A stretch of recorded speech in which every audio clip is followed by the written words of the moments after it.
Merhaba arkadaşlar, kanalıma hoş geldiniz.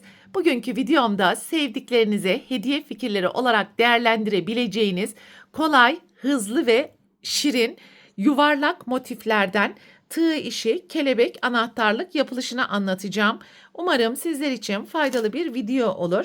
Anlatımını yapacağım. Kelebek desenlerinde dilediğiniz renk kombinlerini uyarlayabilir ve istediğiniz büyüklüklerde örebilirsiniz arkadaşlar. Anahtarlıkların ön yüzden görünümü ve arka yüzden görünümü bu şekilde. Anahtarlıkların yapılışında kullanacağım iplerin markası Himalaya Himagurumi koton ipliklerdir. Tığ numarası olarak 2,5 milimetre ile anahtarlıkları öreceğiz. Desteğinizi göstermek adına videomu beğenerek kanalıma abone olduysanız haydi anahtarlıkların yapılışına başlayalım. Anahtarlığın yapılışına sihirli halka yaparak başlayalım. 3 zincir, halkanın içerisine ikili trabzan, 2 zincir, halkanın içerisine 2 ikili trabzan,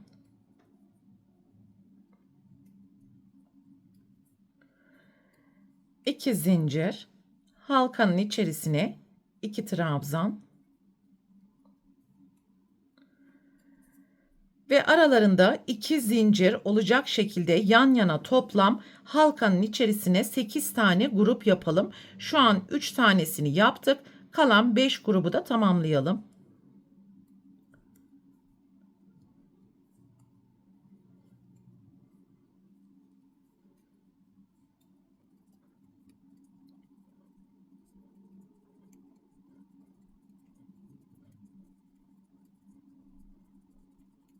Sekiz tane grubu yaptıktan sonra 2 zincir, ilk zincirin tepesine kaydırma yapalım. Zincir boşluğuna tekrar kaydırma. 3 zincir, aynı boşluğun içerisine 2 trabzan, 3 zincir, 3 trabzan yapalım.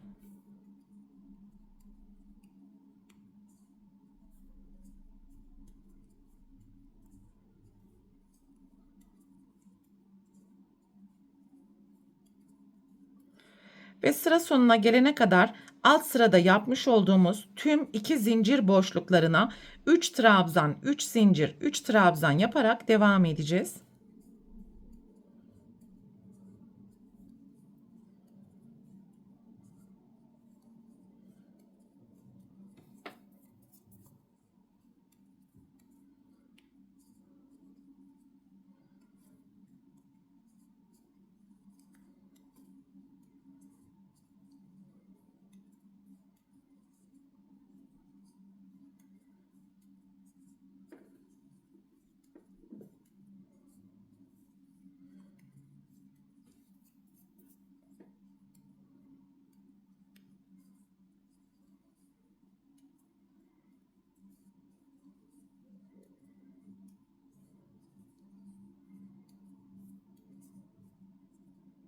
Sıranın sonuna geldiğimiz zaman ilk zincirin tepesine kaydırma yapalım ve bir zincir yaptıktan sonra ipi keselim.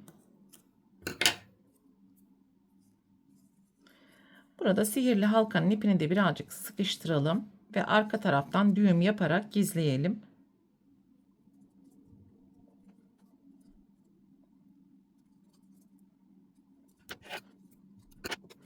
Evet, şimdi ikinci renk ile devam edelim.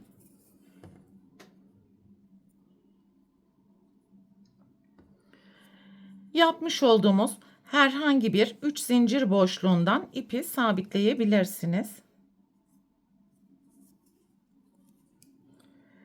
3 zincir, aynı boşluğun içerisine 9 tane ikili trabzan yapacağız ve başlangıç zinciri ile birlikte 10 ikili trabzan yapmamız gerekiyor.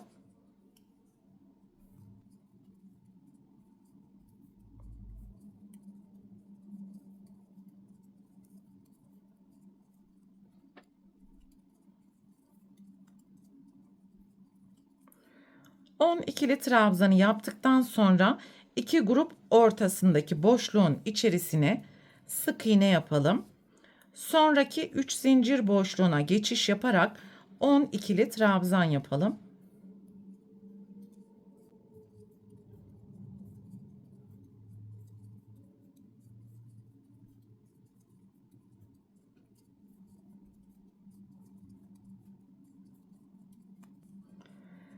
İki grup ortasındaki boşluğa sık iğne. Sonraki 3 zincir boşluğuna 10 ikili trabzan ve bu şekilde sıra sonuna kadar yapmaya devam edelim. Yan yana toplam 1, 2, 3, 4, 5, 6, 7, 8 tane 10 trabzandan oluşan grup yaptık.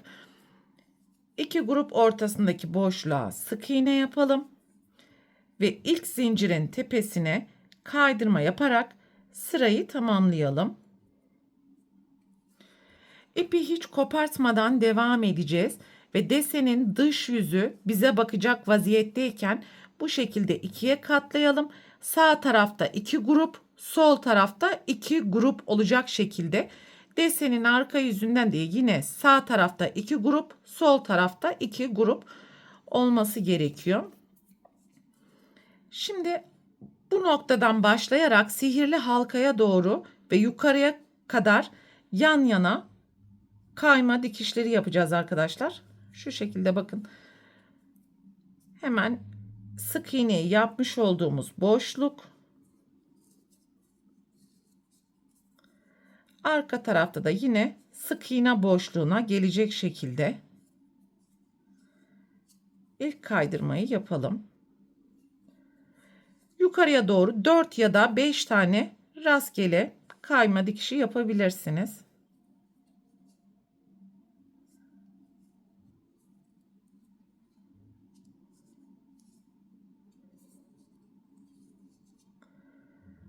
Son kayma dikişini sihirli halkanın içerisinden ilmek alarak yukarıya doğru yaptım ve 5 tane kayma dikişi yapmış olduk.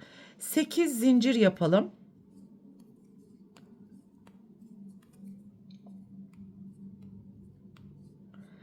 Ve ikinci zincirden başlayarak yan yana toplam 7 tane kayma dikişi yapalım.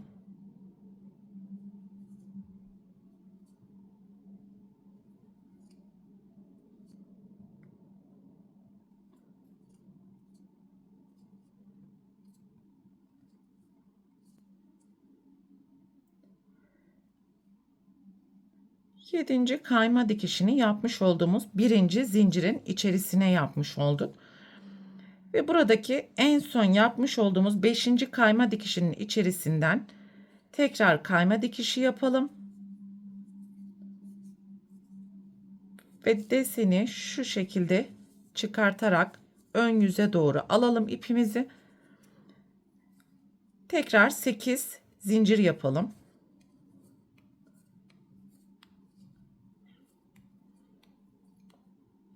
Ve ikinci zincirden başlayarak yan yana 7 tane kayma dikişi yapalım.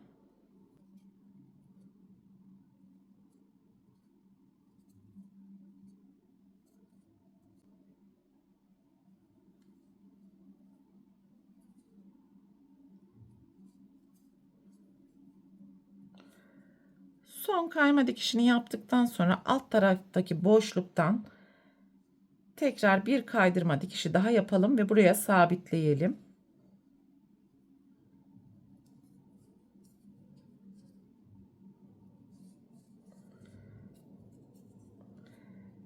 Bir zincir yaptıktan sonra anahtarlık klipsini monte edecek kadar ip bırakarak burayı keselim.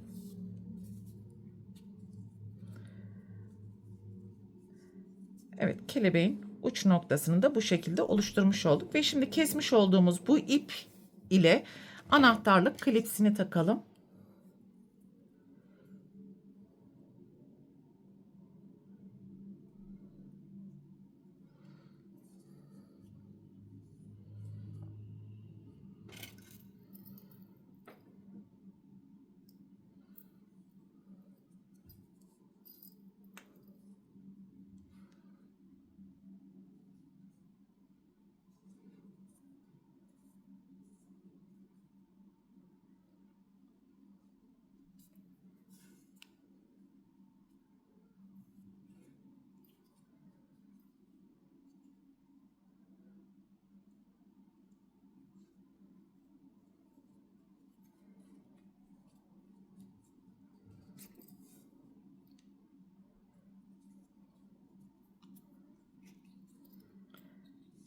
Görmüş olduğunuz gibi tam zincirlerin orta noktasından yaptık.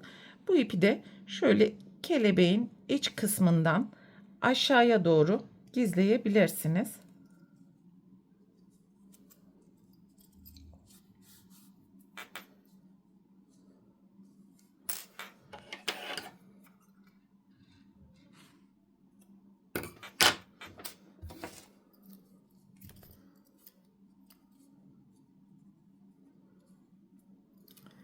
Evet, böylelikle anahtarlığın tüm yapılış aşamalarını tamamlamış olduk. Bu videoda anlatacaklarım bunlardan ibaretti. Umarım sizler için faydalı bir video olmuştur. Sonraki eğitim videosunda görüşene dek lütfen kanalıma abone olarak videomu beğenmeyi ve sevdiklerinizle paylaşmayı unutmayın. Hoşça kalın.